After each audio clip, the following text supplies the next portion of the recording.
신통력이란 과학적 물리 현상을 초월하여 나타나는 신비한 힘을 말한다.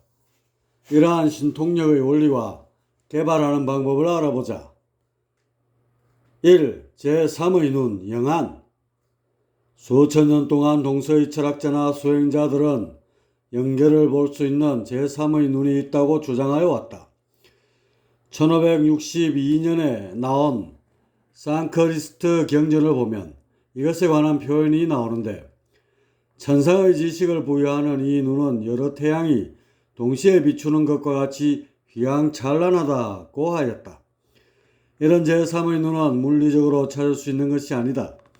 그러나 뇌의 한 부분과 연결되어 있는 것은 사실이다. 이 연결 부위가 바로 송과선이다. 송과선은 콩만한 크기로 이름 그대로 솔방울 모양을 하고 있다. 색은 회백색을 띠고 있으며 두개골 한복판에 깊숙이 묻혀 있다.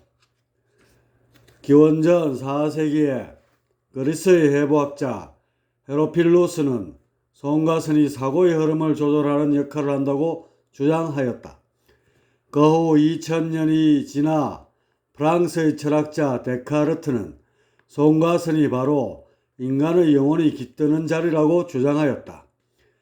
그리고 1958년 미국의 과학자 아론 러너가 송과선이 만드는 호르몬을 발견하게 되었다. 그러나 아직까지 송과선이 빛의 변화에 민감하다는 것 외에 주된 역할이 무엇인지는 밝혀지지 않고 있다. 영계를 볼 수 있는 제3의 눈은 양미간, 즉 인당에 위치하고 있다. 이곳과 연결된 부위가 송과선이다. 그래서 티베트 불교에서는 오래전부터 이곳을 자극하여 제3의 눈을 여는 방법을 사용해 왔다. 그러나 무조건 물리적으로 자극만 한다고 되는 것이 아니라 이곳의 변화를 영적으로 끌어낼 건기가 있어야 한다. 그래서 대상을 물색함에 있어서 타고난 건기와 영적 수준을 살폈고 부작용을 방지하기 위해 비밀리에 전수하여 왔다. 제3의 눈을 달리 영안이라 하는데, 이것을 얻기 위해서는 주로 4가지 방법이 있다. 첫째가 티베트 불교와 같이 물리적으로 송과선을 자극하여 여는 것이다. 그러나 부작용이 심하여 건기가 타고난 극소수에만 적용될 수 있는 단점이 있다. 둘째, 신을 이용하여 영안을 여는 방법이 있다. 신인에 해당하는 사람들이 이런 방법으로 영안을 열었다. 그러나 대부분은 접신이나 빙의에 의해 이루어지는 바 외도로 흐를 가능성이 높다. 셋째, 육경신 수련을 통하여 영안을 여는 방법이 있다.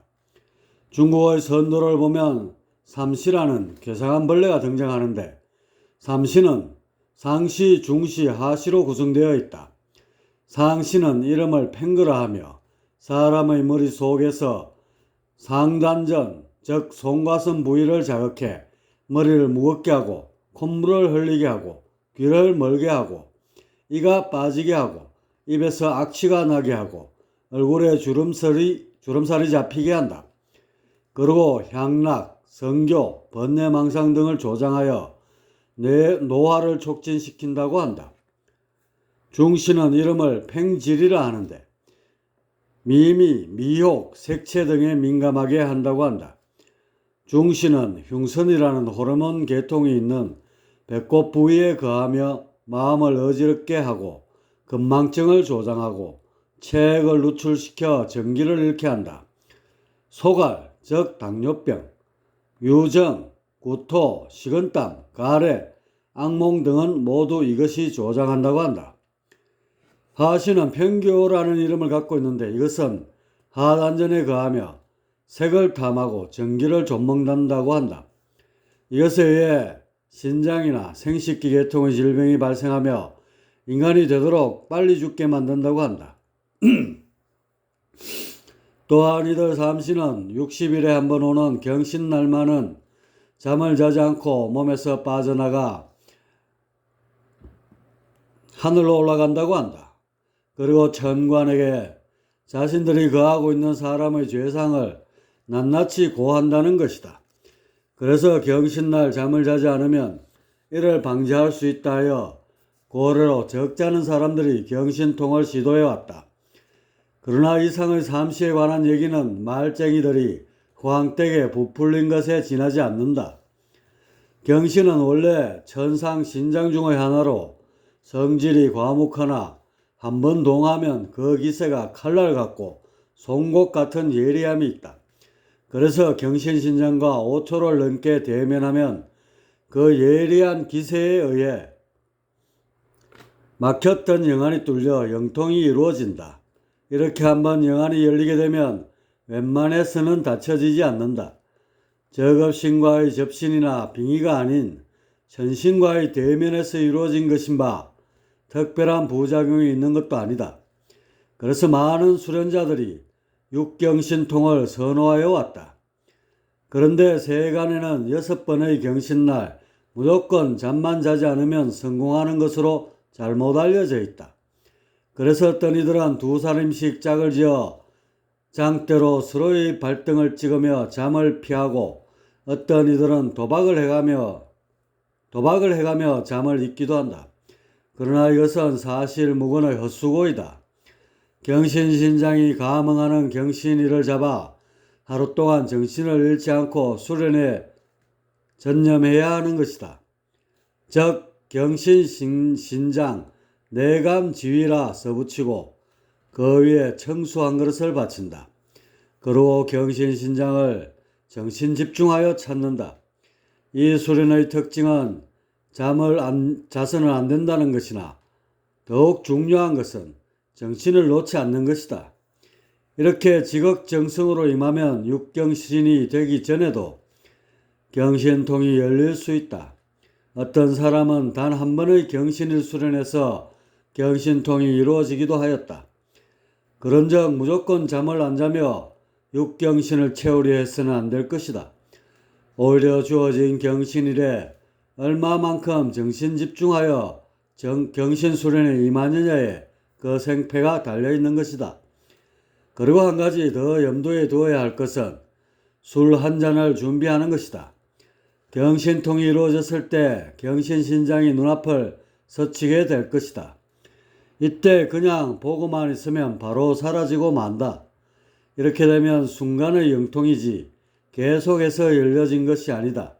그런즉 술 한 잔을 재빨리 올려 경신신장과의 대면 시간을 늘려야 한다. 대략 5초만 연장하면 두개골 속의 송과선이 완전히 열려 영통이 이루어진다. 이것이 육경신통의 열쇠이다. 넷째로 기를 돌려 영안을 여는 방법이 있다. 이것은 단전 수련의 과정에서 나오는 것으로 소주천을 이룬 후 대주천을 향해 기맥을 뚫는 과정상에서 발생한다. 즉 옥침혈을 뚫고 상단전에 고인 기를 발동시키면 저절로 막힌 혈을 찾아 동한다. 이때 안구석으로 파고드는 기운이 있는데 이것이 영안을 여는 혈이다. 기가 자동할 때 통증을 느끼기도 하나 혈맥이 아닌 기맥을 건드리는 것이므로 염려하지 않아도 된다. 눈 속의 미세한 혈을 뚫게 되면 연이어 양미가는 인당을 뚫게 된다. 이때 눈앞에 화면이 펼쳐지는데 이 단계가 가장 주의해야 할 시기이다.